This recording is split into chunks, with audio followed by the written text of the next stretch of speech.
Fermentation. What is that? Today we're going to talk about fermentation for preservation. So first things first, what is fermentation? And is it different than pickling? Fermentation is the presence of lactic acid. All of your vegetables have lactic acid or a good bacteria either on them or in them. And what happens is creating an environment called a lacto fermentation environment allows that good bacteria to grow and flourish. It also makes it inhabitable for bad bacteria because it's usually a very salty brine and it's very low in pH. Three main things are what affect your lactic acid fermentation or lacto fermentation. The first thing is your salt. You want a really good quality salt, a salt that is going to allow the good bacteria to grow. So that means you don't want a table salt, you don't want an iodized salt, because those are chemically treated to not grow bacteria. It actually would be working against you. So you want a good salt, either a kosher salt or a canning salt. A sea salt would work as well. The second thing that you need is proper temperature. Bacteria grows much better in warmer climates. So that means that your fermentation is going to take less time in the summer than it does in the winter. It's going to take less time out on your counter in your home than it is if you store it in a dark closed cabinet in your cellar. Fermentation needs temperature, it needs warmth, it needs to allow a happy, healthy environment for that good bacteria to grow. The last factor is time. You just need to allow the good bacteria to do its work.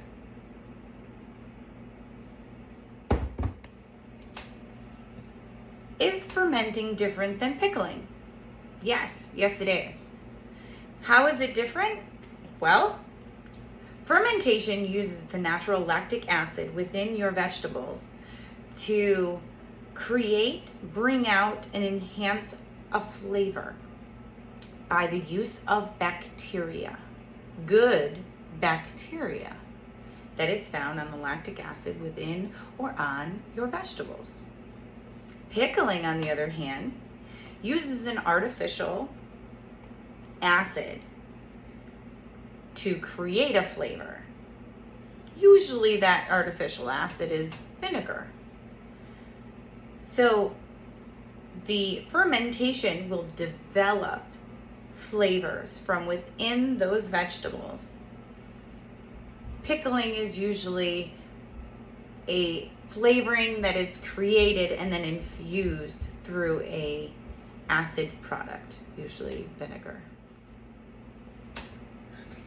Let's talk about your brine.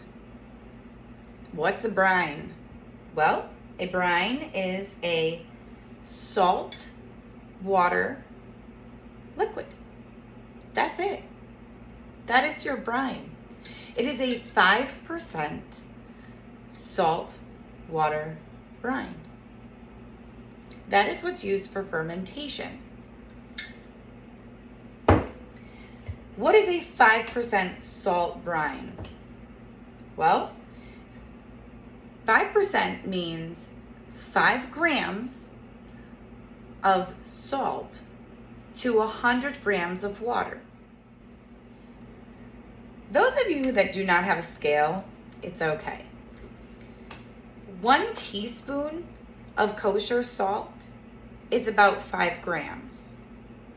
However, 1 teaspoon of sea salt, fine, is about 6 grams. So make sure that you pay attention to your measurements as far as. So now that we talked about what fermentation is, how it works, and what is used for the process, let's do some. However, I want to do fermentation for preservation. That means I want to be able to ferment these vegetables, and when the fermentation process is over, I don't want to have to put them in the refrigerator. I want to put them up on my shelves. So that is called fermentation for preservation.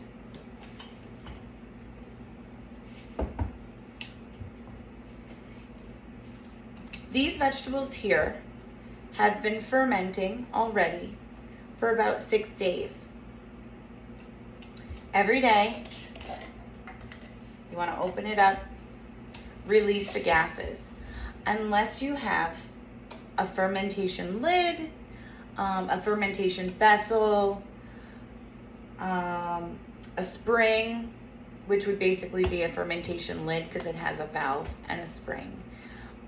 I will show you those.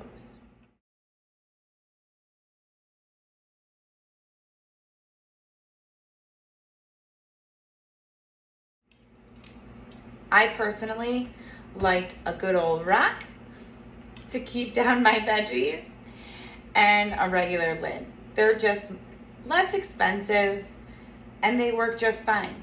However, I do have to open my jars to release my gases.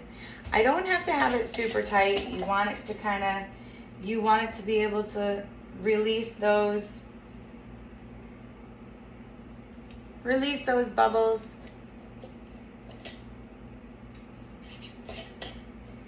Once this is done fermenting and it no longer creates bubbles, no longer creates gases within the jar, I can stick it up on my shelf and it would be perfectly fine there for months until I'm ready to use it.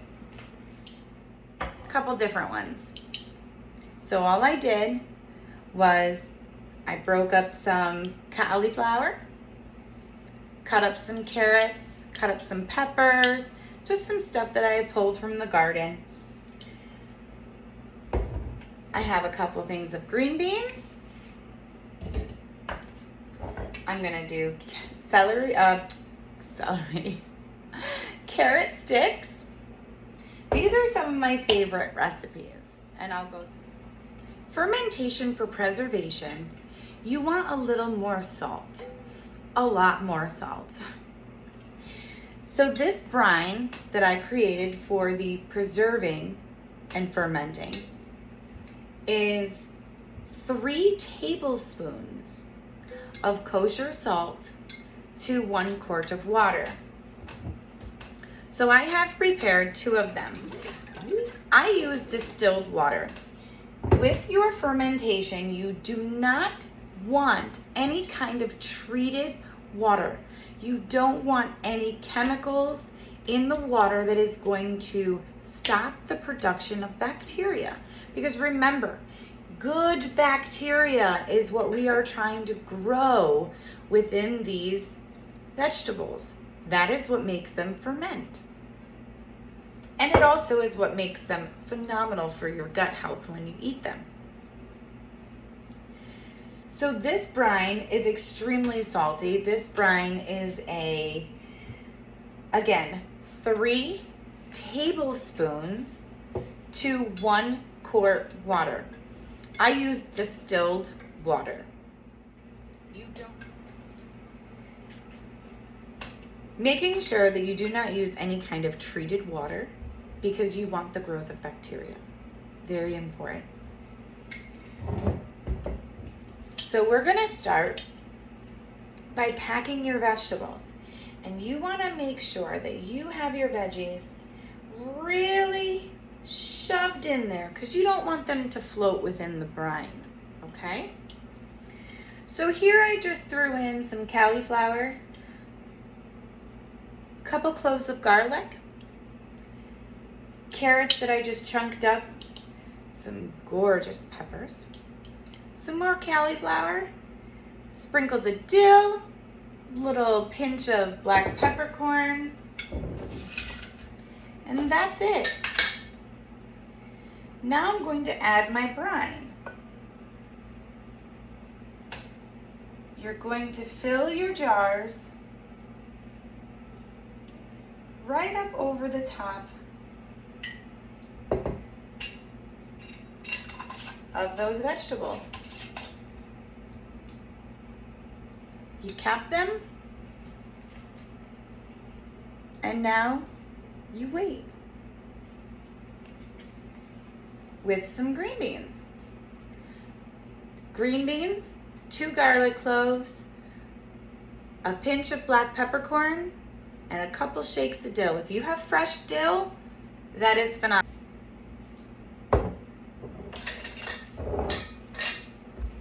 And that's it. Go ferment.